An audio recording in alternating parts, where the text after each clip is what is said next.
কেউ কেউ আপনি স্বপ্ন দেখছেন যে ক্ষমতায় গেলে আমরা এটা তোমাদের দিয়ে দেব, আন্দোলন করার দরকার নাই। আমার মনে হয় এসব কথা মানুষকে প্রতারণা করার সামিল বলে আমি মনে করি। অধিকার কখনো আদায় করার জন্য নরম কথাই চলে না। এটা কথা আছে না যে সোজা আঙ্গুলে, আমরা বাঁকা আঙ্গুল করতে চাই কিন্তু বোতল ভাঙতে চাই না।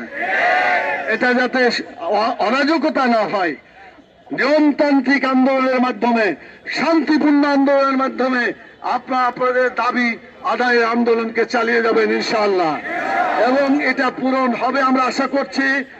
প্রধান উপদেষ্টা উদ্যোগ নিলে একদিনেও ব্যাপার না সমাধান হওয়ার জন্য। সেজন্য আমি বারবার বলছি কথাটা এই জন্যই যে সামনে ছাত্র পরীক্ষা, এটা কি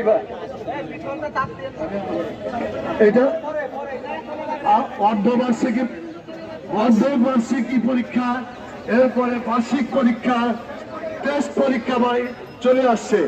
এই জন্য টেস্ট পরীক্ষা এবং বার্ষিক পরীক্ষার জন্য সময় খুবই কাছাকাছি।